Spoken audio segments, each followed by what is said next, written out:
things were precursors that and thirdly, according to M theory, where did all the multiverses come from that were required for this particular universe to create itself? They don't explain that. On a simplicity criterion, page 8, Richard Swinburne is one of the world's famous philosophers in Oxford. And he says, to postulate a trillion other universes rather than one God in order to explain the orderliness of our universe seems the height of irrationality. John Polkinghorne, down here at the bottom, rejects the many universe interpretation. Here's what he said. Let us recognize these speculations, he's talking about multiverse theory, for what they are. They are not physics, but in the strictest sense, metaphysics. There is no purely scientific reason to believe in an ensemble of universes. By construction, these other worlds are unknowable to us. Okay. I'm losing that. Can you go down just a little bit? All right. Construction, these are, okay. A possible explanation of equal intellectual respectability, to my mind, of greater economy and elegance, simplicity, in other words, would be that this one world is the way it is because it is the creation, the will of a creator who purposes that it be so. All right. So that's our section on multiverse theory. Let me stop and ask if there are any questions on anything we've talked about. Okay, what constitutes knowledge? At the top of page 9, there's a subdiscipline in the field of philosophy called epistemology. And what it says is, what is knowing something? When do we know something? At what point does that occur? And in epistemology, now, I say up here what Christians, how they define faith and knowledge, and we kind of divide it up that way. And it's all through direct experience. Now go down to epistemology, on down, here we go. In epistemology, there's a thing called certainty, and there's a thing called knowledge. And so they divide this up differently. They say that certainty is a 100% certainty. It's a 100% degree of knowledge. But knowledge can occur when the probability is greater than 50%. So if I can say my view is more likely than not, if my view is more likely than not, then I can make the case that I know what I'm saying to be true. And that's knowledge. You can have knowledge without 100% certainty. All right? I think it's good to use the philosopher's two definitions rather than what we do as Christians because it gives us an opening there, and it's also consistent with how they frame everything. All right. They say that we believe something without any evidence. But what does Hebrews 11:1 say? The evidence of things not seen, right? It's talking about, so there's evidence, these things, like the wind. I use that for example, but we believe that it does exist. We can't see it, but we believe it exists.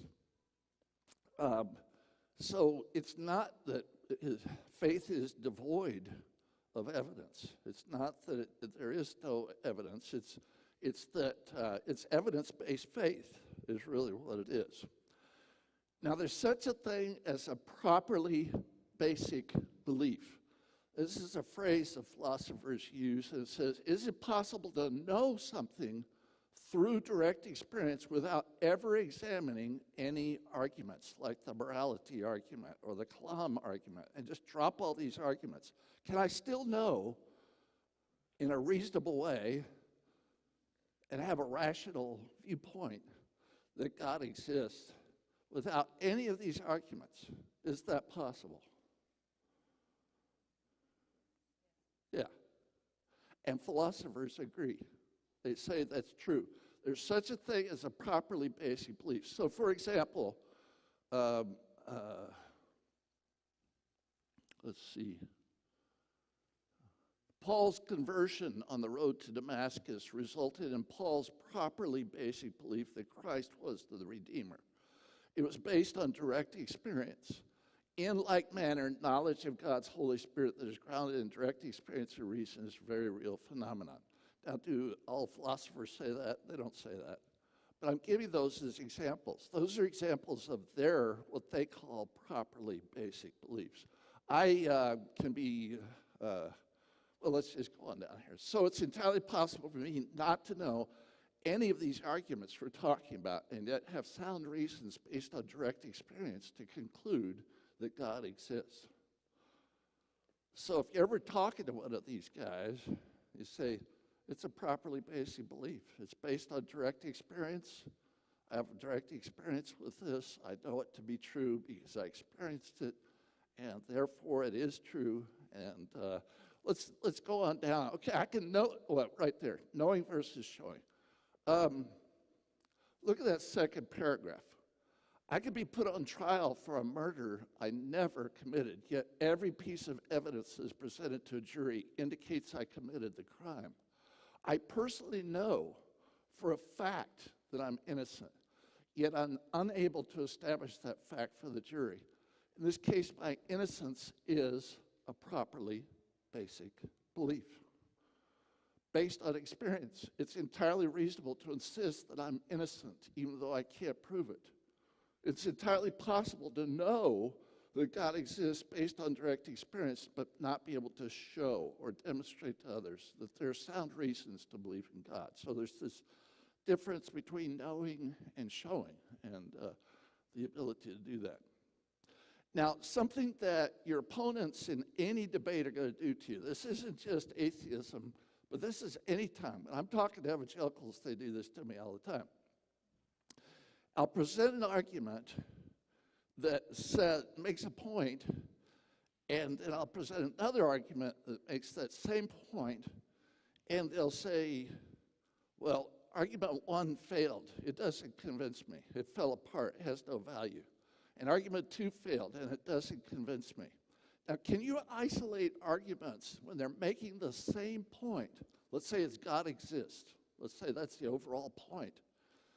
Can you isolate argument one and knock it down and keep it divorced from argument two and keep those two arguments isolated? No. The rules of logic say that that's not right. When they're both making the same point, you have to consider the cumulative impact of both arguments. You can't just isolate each one and say they failed, failed, failed. So, for example, if the morality argument got us 30%, to say we went from 0% believing God exists to 30%, that there's a 30% possibility he exists. And then the Kalam argument gets us 25% further. You don't just divorce those from each other. You have to consider their impact together. It should be 55%.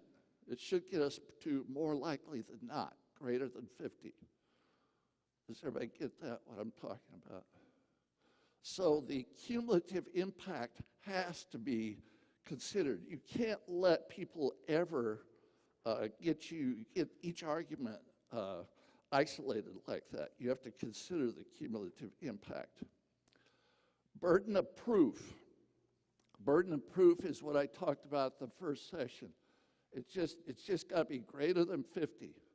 And you have what epistemology calls knowledge at that point. It's called knowing something. If you can get to 51%, you know something. That's considered to be valid and rational to have that. All right. There are other arguments. There are other things. I could do 3 more arguments, 2 of which are not are difficult to follow. The next one would be simple. It's pretty simple like these first two. But I'm not going to do that probably because we have limited time, so I'm probably going to switch subjects. But if you can go to the website by any chance, on the website, areasontobelieve.org, we deal with these other issues that atheists raise. So let's go start here. Can you click on start here at the very top? There's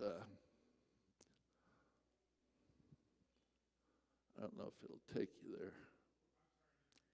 Can you click on start here? Or, yeah, that's it. That's it. Now, let's scroll down through this. All right, there's the moral argument. There's the Kalam argument. We've covered both of those, and they're covered in a series of articles, but it spells out the exact same thing you've heard in this class. The fine-tuning argument, Leibniz's contingency argument, and the ontological argument. Let's go on down. Now, they'll come back with, well, then, if God is all loving and all powerful and he really does exist, why is there suffering in the world? And these three articles at the bottom for suffering, right there, explain why. It explains that. Richard Dawkins, the greatest atheist of the world, his primary argument against God's existence is, where did God come from? If you can't explain that, then he doesn't exist. God's hiddenness. Why is he hidden? Why can't we see him? And Jesus' claim to exclusivity. I am the door, the way, of the life. John 14:6. Can he really make an exclusive claim to be the only way to God? And do miracles really happen? Are they possible? And so those are the primary questions that they will raise against you when you're presenting this to your atheist friends. Next week, I think I'm going to shift gears. Zach wants me to do what difference does the gospel make? I'd like to do a real quick video right now, and that'll end it for the session.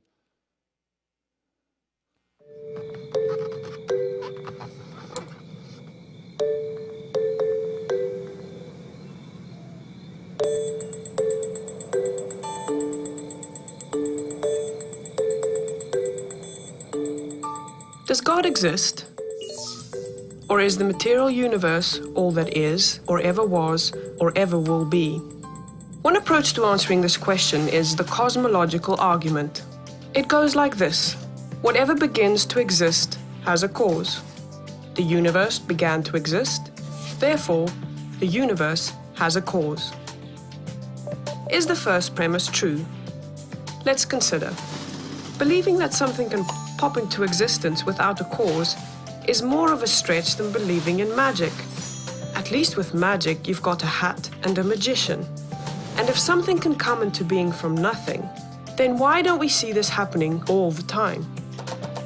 No, everyday experience and scientific evidence confirm our first premise. If something begins to exist, it must have a cause. But what about our second premise? Did the universe begin, or has it always existed?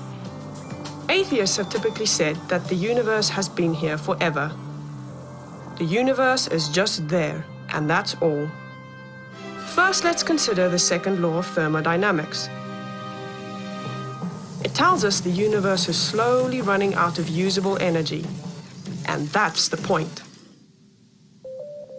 If the universe had been here forever, it would have run out of usable energy by now. The second law points us to a universe that has a definite beginning. This is further confirmed by a series of remarkable scientific discoveries. In 1915, Albert Einstein presented his general theory of relativity. This allowed us, for the first time, to talk meaningfully about the past history of the universe. Next, Alexander Friedmann and George Lemaitre, each working with Einstein's equations, predicted that the universe is expanding. Then in 1929, Edwin Hubble measured the red shift in light from distant galaxies. This empirical evidence confirmed not only that the universe is expanding, but that it sprang into being from a single point in the finite past. It was a monumental discovery, almost beyond comprehension. However, not everyone is fond of a finite universe, so it wasn't long before alternative models popped into existence. But one by one, these models failed to stand the test of time. More recently, 3 leading cosmologists, Arvin Bord, Alan Guth, and Alexander Vilenkin, proved that any universe which has on average been expanding throughout its history cannot be eternal in the past, but must have an absolute beginning. This even applies to the multiverse, if there is such a thing. This means that scientists can no longer hide behind a past eternal universe. There is no escape. They have to face the problem of a cosmic beginning. Any adequate model must have a beginning, just like the standard model. It's quite plausible then that both premises of the argument are true. This means that the conclusion is also true. The universe has a cause. And since the universe can't cause itself, its cause must be beyond the space-time universe. It must be spaceless, timeless, immaterial, uncaused, and unimaginably powerful, much like God. The cosmological argument shows that, in fact, it is quite reasonable to believe that God does exist.